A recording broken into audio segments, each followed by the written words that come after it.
بسم الله الرحمن الرحيم عن ابن عباس رضي الله تعالى عنهما قال فرض رسول الله صلى الله عليه وسلم هذه الصدقة صاعا من تمر أو شعير أو نصف صاع من قمح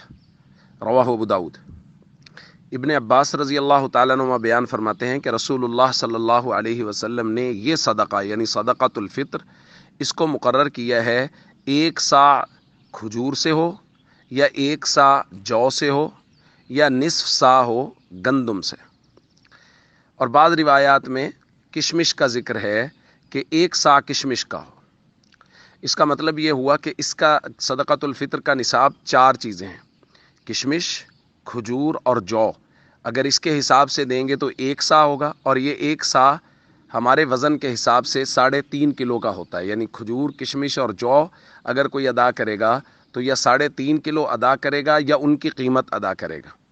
اور اگر گندم کے حساب سے ہو تو وہ نصف سا ہے، یہ نصف سا 1.25 کلو بنتا ہے، لیکن احتیاطاً 2 کلو کہا جاتا ہے کہ 2 کلو گندم یا اس کی قیمت ادا کر دی جائے۔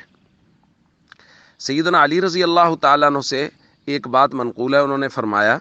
قد اوسع اللہ علیکم، اب اللہ نے تم پہ وسعت کر دی ہے، فلو جعلتموہ صاعا من کل شیء، اب اگر تم ہر چیز کا ایک سا ادا کر دو، یعنی اگر گندم سے بھی صدقۃ الفطر ادا کرنا ہے تو ایک سا ہی ادا کر دو، یعنی گندم کا بھی 3.5 کلو کا حساب لگا لو تو یہ زیادہ بہتر رہے گا۔ لہٰذا مالدار لوگوں کو یہ چاہیے کہ وہ صدقۃ الفطر یا تو کشمش، کھجور اور جو کے حساب سے ادا کریں، یعنی زیادہ صدقۃ الفطر ادا کریں، اور اگر گندم کے حساب سے ادا کرنا ہے تو گنجائش تو ہے کہ اس کا نصف سا یعنی 2 کلو گندم احتیاطاً اس کا حساب ادا کر دیں، لیکن اگر 3.5 کلو کا ادا کر دیں تو یہ زیادہ بہتر ہے۔ اور جو لوگ دوسرے ممالک میں مقیم ہیں ان کے لیے مسئلہ یہ ہے کہ وہ صدقۃ الفطر کا نصاب وہاں کا رکھیں گے کہ وہاں گندم کا، کھجور کا، وہ جس حساب سے بھی دینا چاہتے ہیں اس کی قیمت اس ملک میں کیا ہے، ادا چاہے وہ پاکستان میں یا اپنے ملک میں ہی کریں، لیکن اس کی قیمت کا اعتبار وہاں کا ہوگا جہاں وہ رہ رہے ہیں۔ اسی طرح وہ آدمی جو بیرون ملک رہ رہا ہے اس کے جو نابالغ بچے اور بچیاں ہیں ان کا صدقۃ الفطر بھی وہیں کے حساب سے ادا ہوگا۔ مثال کے طور پہ کوئی آدمی سعودی عرب میں رہ رہا ہے تو وہ اپنے صدقۃ الفطر کا حساب سعودی عرب کے حساب سے لگائے گا، اور اپنے نابالغ بچوں اور بچیوں کا نصاب بھی سعودی عرب کے حساب سے بنائے گا، گو کہ اس کو ادا وہ اپنے ملک میں ادا کر دے، وہ چاہے پاکستان میں کر دے یا جس ملک میں رہتا ہے وہاں کا ادا کر دے۔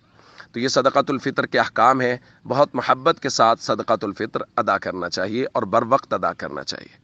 السلام علیکم ورحمۃ اللہ وبرکاتہ۔